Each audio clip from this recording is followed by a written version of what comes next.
I know it's supposed to be the right thing for me not to be with him. But right now I just feel so lonely.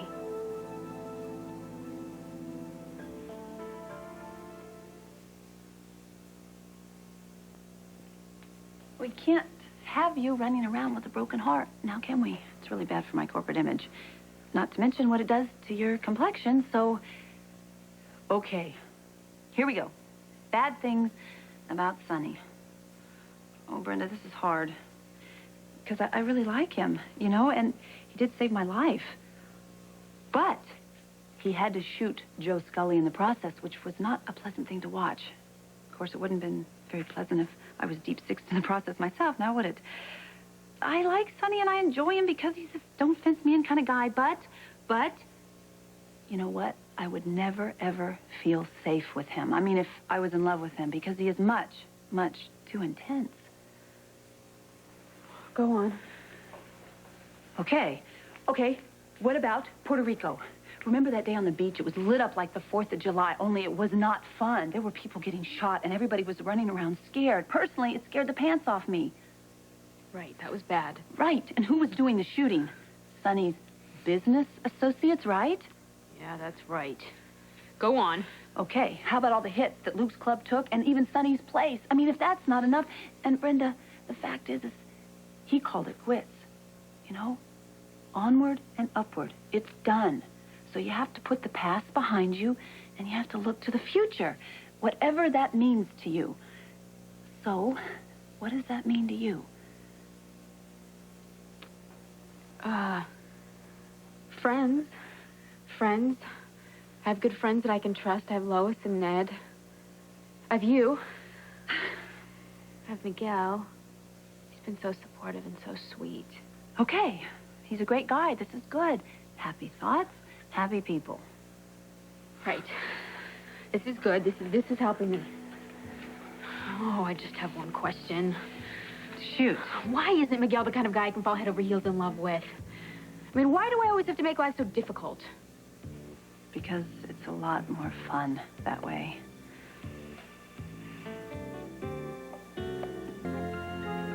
Maybe your idea of fun is a little different than mine. Oh, pooh. Come on, it's just us. Perry's gone. You know, I know what you like, and I know it's not going to be these little white picket fences and the PTA. Bad boys are fun. I know that, and they're very exciting, and it's that adrenaline rush. That equals life, right? And they allow you to do exciting and fun and crazy things that you'd never do on your own. It's very seductive. But it can also get you killed. Or worse, break your heart. Exactly. See?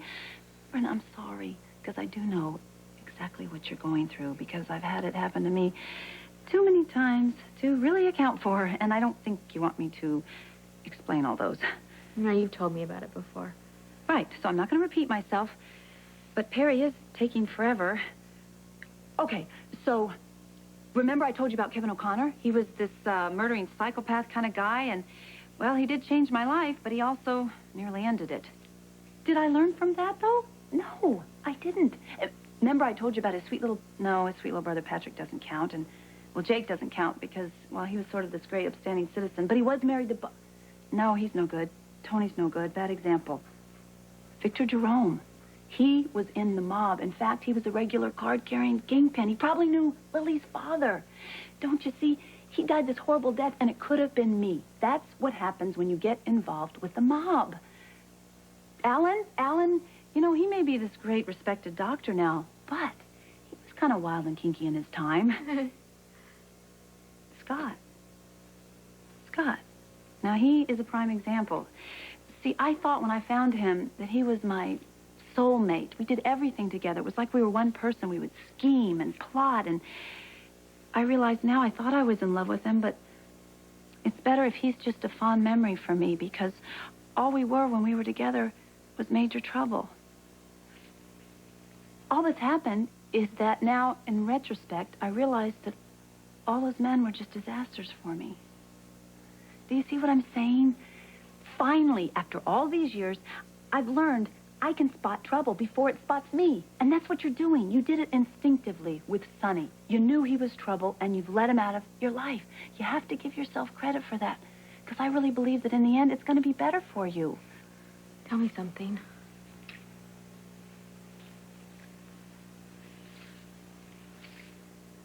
How long does it take to get from here to here? See, I don't even care how right it is or how much better off I am. 'Cause I just love him. And I miss him. And I still want to be with him. I know. Tough love. You gotta be strong, and you have to tell that wild child in you to stop, because this candy will give you a tummy ache. Lucy. I know, but I'm serious. Look at me, I found Kevin, and he's safe, and he's grounded, but he's also very fun and very spontaneous, and he can even be a little dangerous. Well, I'm happy for you. Brenda, you will find someone that's right for you, too. You just have to grab hold of yourself and resist temptation. You can't fall for every fast guy with a fast car and a lot of money and all these wild schemes. Look, you can do this. I know, because if I can do it, anybody can do it. And I did it. I am cured. Lucy. Your office was right. You are here, and you are indeed making a fashion statement. You were saying? You want? Must I want something? Can't I simply drop by for a friendly visit? Look, we're working here. You know, you really ought to call the electric company. It is awfully hot in here. I know, and we're managing just fine. Actually, I'm dying. Why don't you go run along and repair your makeup? Right. See ya. Right. You know, Brenda, I think you look just great. Oh, thank you. Oh, bye.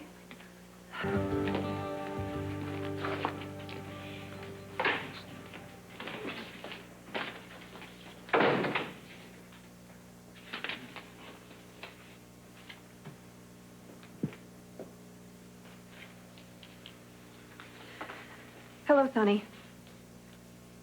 Laura. Do you have a minute? You looking for Luke? No. I'm here to see you. Sure. Can I get you a drink, a soda, water, whatever? No, do you mind if I just come right to the point? Not at all.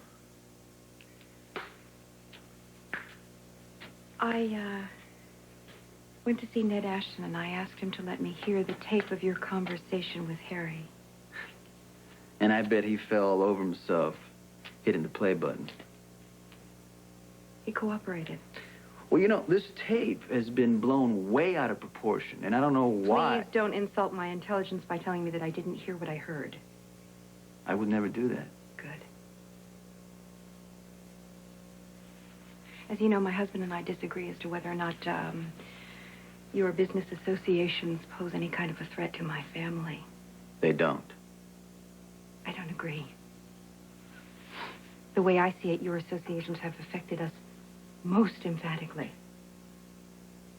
We're not together anymore, in case you haven't noticed. And that's my fault? Do you remember you made a promise to me a long time ago? Yeah. You told me that if what you did outside of this club ever came down on my house, that you would end your business relationship with my husband. And I offered to do that, but you turned me down. Yes. I am asking you to honor your word now.